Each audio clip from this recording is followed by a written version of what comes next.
The Chicago Bears are still shaking up their 53-man roster with waiver wire claims, so between that and a slew of defensive injuries, it's really hard to tell who's actually going to be out there for Week 1 against the Minnesota Vikings.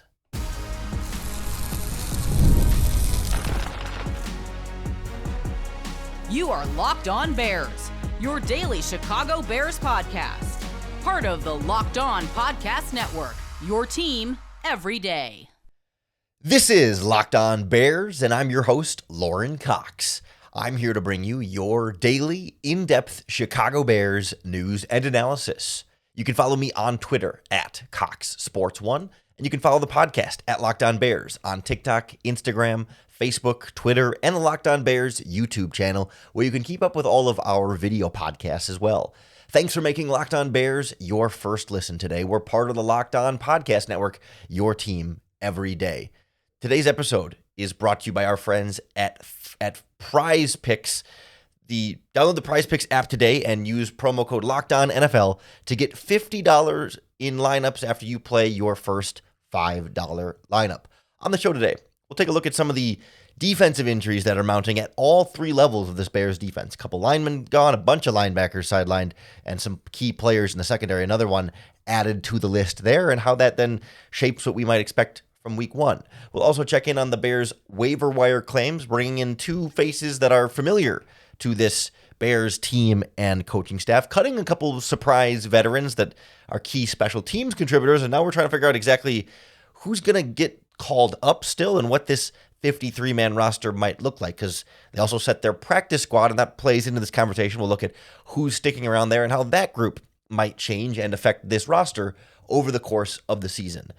But I'm always going to keep a close eye and ear to injuries, especially when players leave practice abruptly. And that was the case on Wednesday when Jaquan Brisker left practice early, walked off with a trainer, and then was carted the rest of the way to the locker room. And whenever Jaquan Brisker's name is associated with any kind of injury, it's a concern. Now, obviously, his history is concussions. This does not appear to be that case, but all of a sudden you've got key members of your secondary down, you've got key linebackers down, and key defensive linemen down, and all three levels of your defense are hurting. So we don't know exactly what Brisker's situation is, but because now Brisker was missing practice, we'll see what that means for Week 1, but now you're missing Brisker, you're missing Jalen Johnson, who's still coming off of the non-football injury list.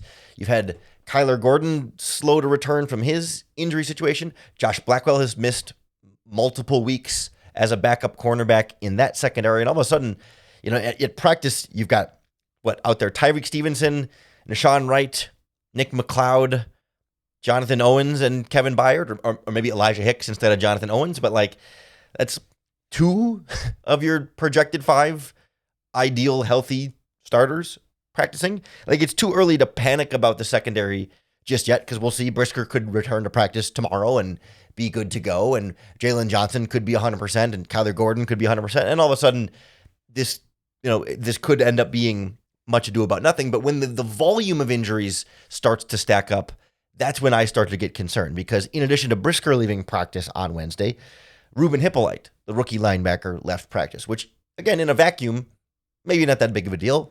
4th-round rookie at linebacker who's a contributor, but maybe not a quote-unquote starter, so you shouldn't be in too bad of shape there. But TJ Edwards already wasn't practicing with injury, and Tremaine Edmunds is only a limited participant at practice right now as he's coming off of an injury. So, again, you're looking at your linebackers at Bears practice right now as Noah Sewell and Carl Jones are the only 2 healthy, full participants at linebacker, because Amon Ogbongbemiga's on IR, and with Tremaine Edmunds limited and Hippolyte and Edwards out, that's it. That's your whole linebacking core. So that group is particularly decimated on that side of the ball. And then up front, on your defensive line, we know Austin Booker has been week to week with the injury he suffered during the preseason, and now Dominique Robinson suffered an injury in the Chiefs game, and now he's not practicing yet either. So you're missing Booker and Robinson out of your 5 healthy defensive ends. So, yeah, you still have Sweat and Diodengbo as your starters out there, and that's what's most important. But we've heard Dennis Allen talk about how important it's going to be to rotate guys in that position. And as of today, right now, your only other healthy defensive end is Daniel Hardy, who had a nice strip sack against the Chiefs, but is otherwise mostly just a special teams player. And it's why we thought defensive end might be a position the Bears look to address on the waiver wire. They didn't end up getting any off of waivers. They didn't end up signing any additional veterans outside the organization to bolster that position. So that tells me that there's some good confidence in that group being healthy and ready to go for week 1, and the Bears feeling confident in their plan. I think the practice squad will be a part of that plan, and we'll talk about that in a moment here. They did claim a linebacker and did claim a cornerback on waivers, who we'll also talk about in a moment here. And that's what concerns me just a little bit more about the injury situations there then. Like, if it's not to say that the only reason you claim a player is because of injuries. The Bears have some connections to these players that, again, we'll get into, that can inform why you would claim that player. Sometimes you just say, hey, this is a talented guy that we like, so we're going to bring him in. And also we have injuries there, but it doesn't necessarily mean it's specifically injury focused. But we've certainly seen the cornerback position be quite a carousel of players coming in and out throughout training camp and the preseason because of injuries. Whereas we've seen other positions with injuries, like running back, be a spot that they haven't felt the need to address with bigger name outside free agents or waiver wire claims throughout this process, right? It's just been guys that were available on the street. Britton Brown, Royce Freeman was in briefly for like a week, but like they've left that position alone, indicating that they expect Kyle Monangai and Roshan Johnson, but especially Kyle Monangai, to be healthy sooner rather than later and likely ready to go for week 1. But when a corner and a linebacker come in on waivers at the same time they're dealing with injuries at corner and linebacker, that one just raises the eyebrows just a little bit more. Now, it's less of a concern because these are players that the coaching staff knows and the front office knows and has some familiarity with that we'll get into in a little bit more depth. But I still think this roster isn't necessarily fully set right now between today and the group that is under contract a week from Monday on Monday Night Football against the Minnesota Vikings. I still think we're going to see something different between now and then. And it's sort of a process of like, okay, first you cut all your guys, and then they have to let them go through waivers, and then you claim guys on waivers, and now you have to make subsequent moves for the guys you claimed on waivers and see what happens after those moves, see who you can get on the practice squad, and then you make subsequent moves back on your roster once you've kind of seen how everything has played out. It just kind of takes time and an order for things to go here. And so I suspect at least one more 53-man roster spot will change, probably 2 at this stage of the process. They just have to kind of let things continue to play out. But the first domino was 2 waiver wire claims. Cornerback Jalen Jones, formerly of the Arizona Cardinals, but also previously the Chicago Bears, and linebacker DeMarco Jackson of the New Orleans Saints. We'll break down those 2 players and the subsequent roster moves and what that means for what this Bears team looks like in week 1 next on Locked On Bears. The Locked On Bears podcast is brought to you by our friends at PrizePicks, the daily fantasy platform that lets you turn your football predictions into real rewards. Preseason is already heating up, and college football is certainly already getting rolling as well. So whether you've got your eye on big-name quarterbacks or breakout running backs, PrizePicks makes it easy to get in the game. It's simple to play. You just pick more or less on 2 to 6 player stat projections, and if you get your picks right, you could cash in and win up to 2,000 times your money. They've got a max discount available for week 1 of the NFL season. Dak Prescott, max discount. His stat projection is set at 0.5 passing yards. So you can pick Prescott to have 1 or more passing yards. That automatically counts as one of those 2 picks correct in your PrizePicks projection. So download the PrizePicks app today and use our promo code LOCKEDONNFL to get $50 in lineups after you play your first $5 lineup. That's code LOCKEDONNFL to get $50 in lineups after your first $5 play at PrizePicks. Run your game.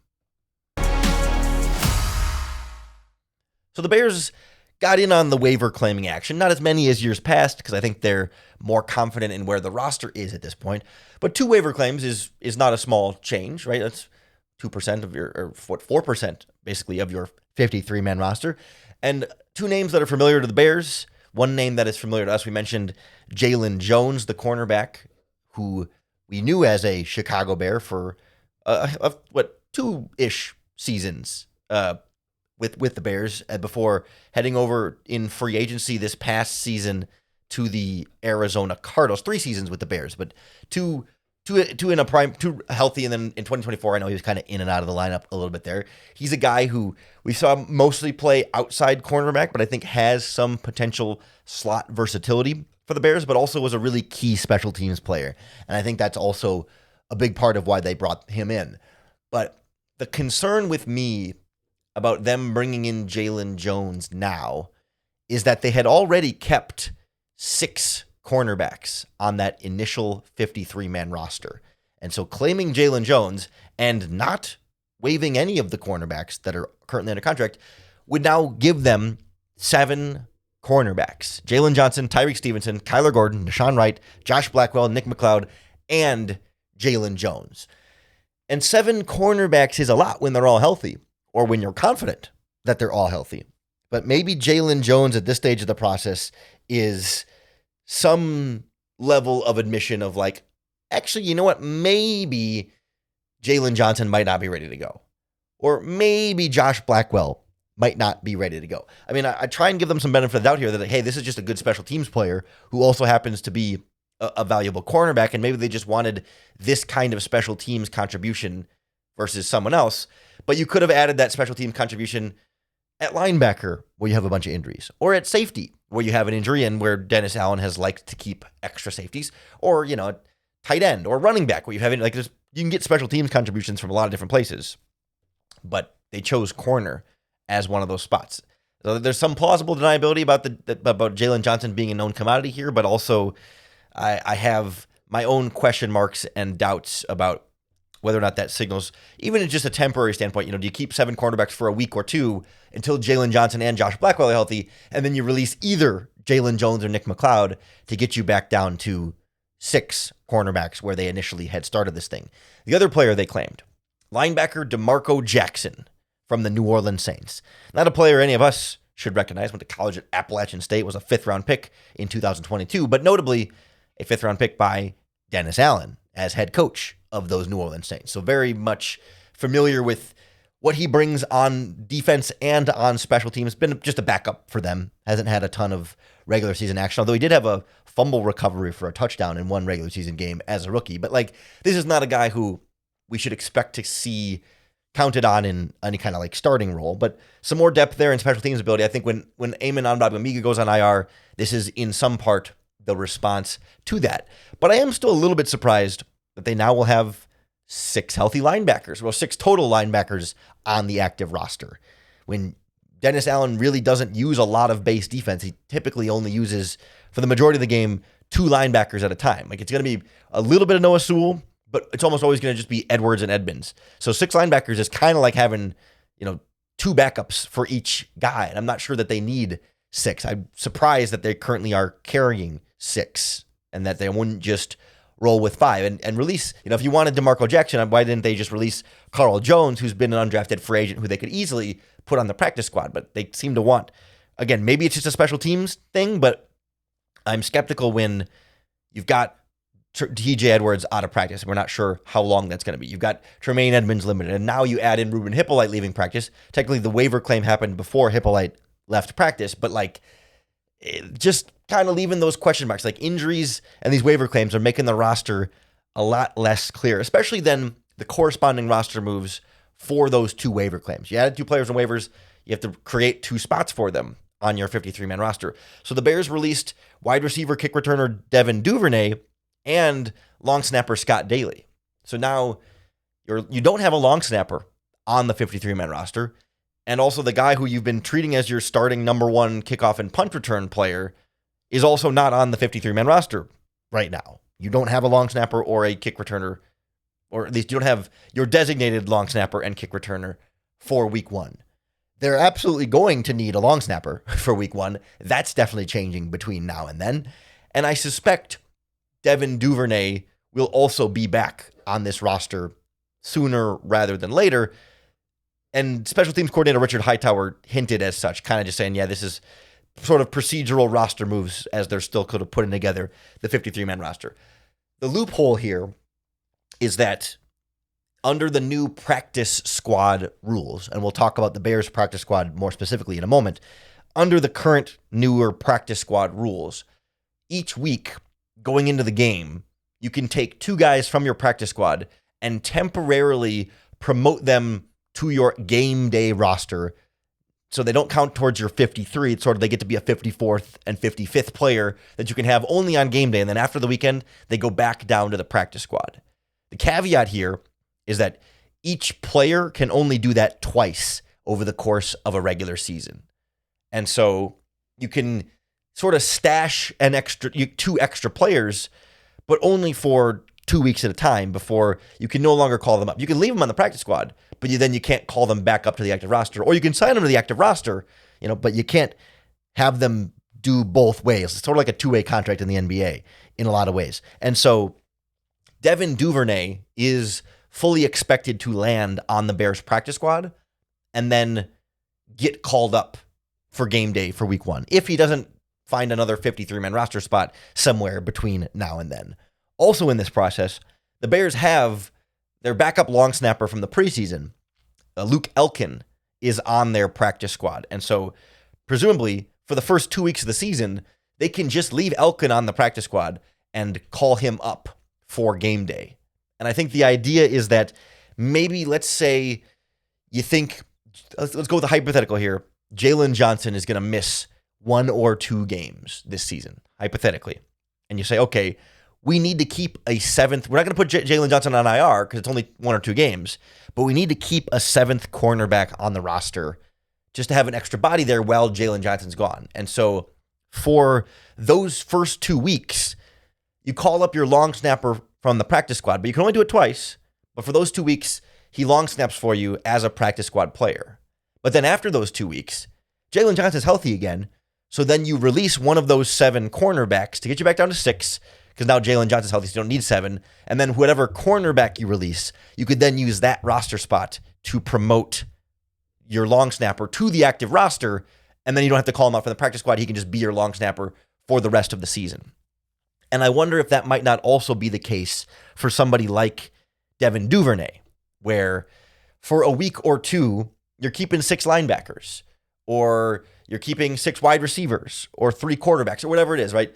For the first 2 weeks, if there's a position where you have injuries, you keep an extra player until you're healthy again, cut a player there, and then bring back the practice squad guy you had been calling up for the first couple of weeks of the season.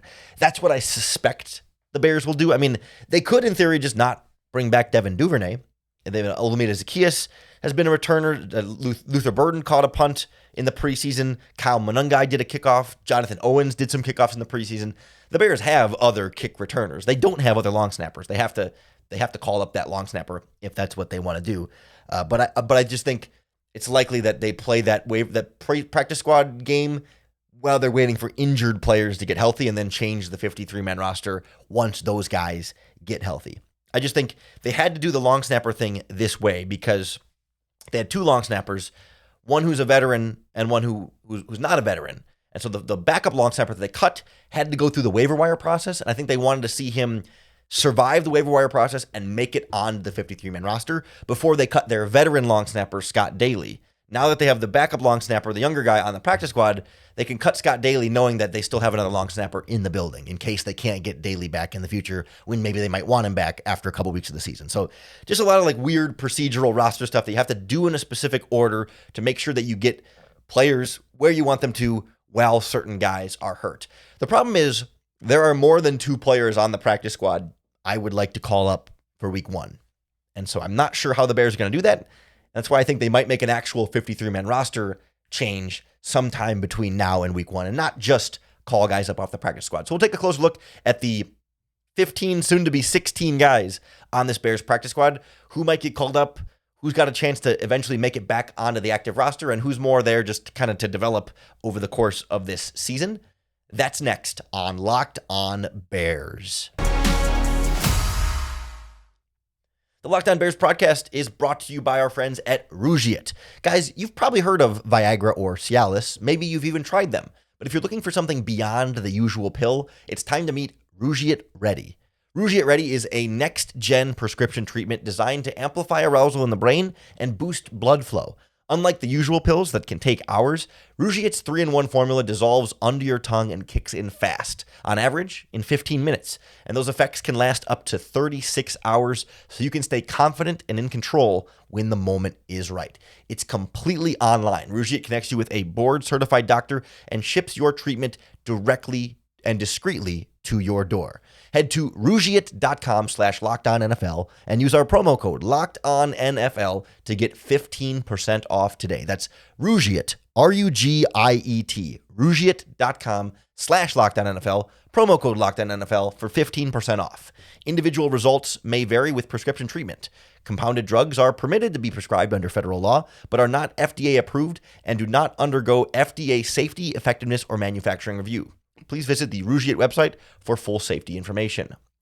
Locked On Bears is also brought to you by FanDuel Sportsbook. The NFL season is almost here, and FanDuel is making sure you're ready for kickoff with a can't-miss offer. Right now, new customers can bet just $5, and if that bet wins, you'll get $300 in bonus bets to use across the app. That is the best introductory FanDuel offer I have seen in the years they've been partners here on the Locked On Podcast Network. So whether you want to bet on Ben Johnson as the betting favorite for NFL Coach of the Year, you can bet on the Bears to win the NFC North, to make the playoffs, even Caleb Williams as a dark horse MVP candidate. You make that $5 bet and hit, you're getting $300 in bonus bets in addition to the winnings from your $5 bet. So are you ready to play? Download the FanDuel app now by visiting FanDuel.com to get started. That's FanDuel.com to place your first $5 bet. So this Bears practice squad serves as an extension of the 53-man roster. And so it's important to get to know some of the names that are on there. It's not necessarily important as the season goes on to keep up with the day-to-day transactions of, after a few weeks, they might take a guy off the practice squad and add somebody else on the practice squad if they feel like they need extra bodies. And those transactions aren't usually significant enough to monitor. But I think it's good. It's key to know this first initial. Right now it's at 15. It's expected that Devin Duvernay will probably be the last man. They left an empty spot for a reason, for a 16th player to fill that spot. They just cut Duvernay. I think we can all put 2 and 2 together there, at least, temporarily here. But a lot of the practice squad is just guys that were part of the training camp roster. In fact, I don't think, as it stands right now, they brought in any, as I'm glancing at the list, they didn't bring in any outside players from any other teams on the practice squad. It's all guys that have been a part of this year's Bears training camp. But the practice squad, as we see it right now, we mentioned the aforementioned long snapper in there, and that's going to be probably the first name that ultimately gets called up here. But as we pull up the actual full practice squad list here, running back Britton Brown, not a surprise given the injuries they have at running back. You're going to want to have a little bit more backfield depth there. 3 wide receivers was a bit of a surprise for me, considering they kept Ja'Day Walker. They have 6 wide receivers on the roster, and then they kept 3 more on the practice squad, notably none of which are Tyler Scott, which is, a name to keep an eye on there that you would think as a 4th-round pick they might have still wanted to keep him around the practice squad. But they said, screw it, we'd rather keep Maurice Alexander, Miles Boykin, and J.P. Richardson, the undrafted rookie free agent. Maybe Scott just wanted a change of scenery and didn't want to be on the Bears practice squad. We'll see if he lands on another squad somewhere else or however that ends up shaping. But 3 wide receivers seem notable to me, despite there not really being injuries at that spot. But Boykin's been an experienced NFL guy. Alexander's been a key special teams guy, and Richardson is kind of the developmental young guy that maybe they still think can become something greater, next year around through the training camp process. Tight end Steven Carlson, not a surprise. You want to keep a 4th tight end there. 2 offensive linemen, both interior offensive linemen. Jordan McFadden, someone who I think is borderline, I don't want to say starting caliber, but is a really solid veteran guard who I could see back on the 53-man roster at some point here. And then Ricky Stromberg was like their 4th string center here, who they want to have somebody else in there who can snap the ball in case, centers are a little bit harder to find as that process. And of course, Doug Kramer is not then a part of this decision. He went on the injured reserve along with Bill Murray. So that's your next center option from who's been around. Both interior guys, when you have 5 offensive tackles on your 53-man roster, you don't really need an extra one on the practice squad there.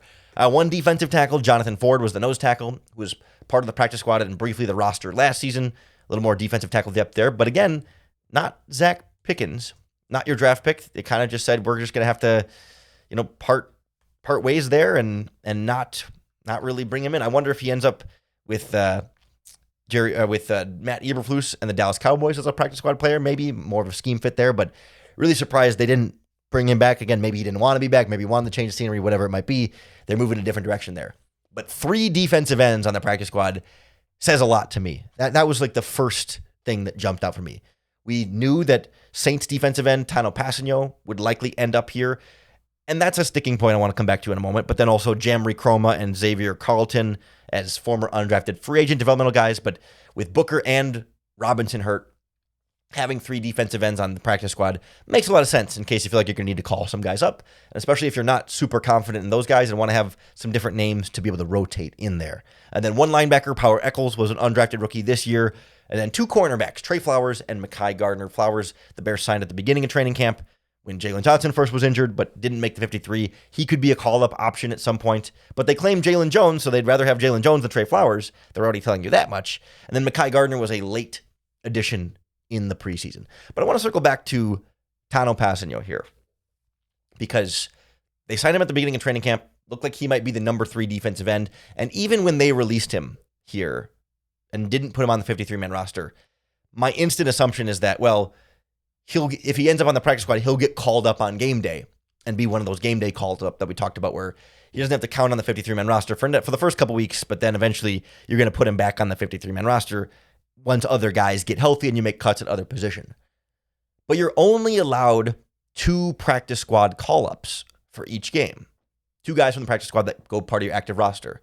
And so if you're going to call up a long snapper and then kick returner Devin Duvernay, then you can't call up Tano Passanio. And it just feels to me like he is as close to a must call up as you can get, but so are the long snapper and the kick returner. And so something doesn't quite add up there.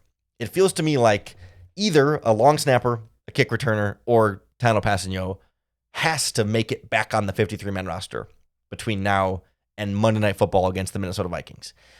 I'm not sure yet what that looks like or how or why, but can you go into week 1 against the Vikings with your defensive end depth chart as it is right now with Austin Booker, Dominic Robinson, and Daniel Hardy as your 3 backups? Like, that doesn't feel good enough for me, especially if Booker's not 100%, whether he even plays or not. And if Robinson's out with injury right now too, is he going to be 100%? Like, if your backups are already not very proven and not very effective, and they're hurt, you need a veteran like Tano Passanio in there. I mean, unless they sign some other veteran in free agency that becomes available or whatever, Zadarius Smith is still out there. Like, could they end up making that kind of move still? You never know.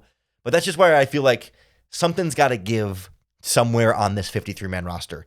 And I haven't been able to deduce exactly where it might be, because I'm just not sure, like, why you wouldn't have already made the move, right? If you're going to add someone to injured reserve, well, you could have done that already. So why were you waiting to add them to injured reserve? Or like, they just claimed a corner and a linebacker and cut 2 other players. So why wouldn't you have just cut, if you're going to cut a corner or cut a linebacker, why wouldn't you have done that first? Like, I haven't quite found the subsequent move that makes sense as to why they just wouldn't have done it already. Like, what is the next move that they needed to wait before they cut him to bring back Duvernay, or cut him to bring back Passanio, or cut him to bring back the long snapper? Like, whatever that next move is, it doesn't feel like there are any more dominoes we're waiting to fall, unless it's a veteran free agent or some kind of trade. I mean, I'm trying to think of anything that they would still be waiting on, that they wouldn't have just all done now that they got the waiver claims in one fell swoop. Now there's no reason to wait another 24 hours for anything that's currently on the roster. So it would have to be something off the roster, and that's maybe they're still checking in on something, and maybe it turns out, they kicked the tires on X, Y, or Z free agent or trade. Turns out it wasn't going to work, so then they make this other move later, and you wonder, well, why did they wait? Because maybe something was happening behind the scenes. We'll see. Whatever move the Bears make next, you can be sure we'll break it down for you right here on the Locked On Bears podcast. So make sure you hit that subscribe button on YouTube or wherever you listen to podcasts, because that's going to be the best way to keep up with all of our daily, in-depth Chicago Bears news and analysis. Thanks for making Locked On Bears your first listen today. We're part of the Locked On Podcast Network, your team every day. And if you're looking for a second listen today, go check out our really cool new college football kickoff show with Amazon Fire TV. The ultimate college football kickoff previews the college football weekend each and every week. Drake Toll from Locked On Big 12 leads the conversation alongside two-time AP Coach of the Year Gary Patterson and former college star Jesse Holley, along with Locked On's local experts. Catch the college football kickoff every Thursday throughout the season, only on Fire TV. Coming back tomorrow, make Locked On Bears your first listen once again for another opportunity to bear down.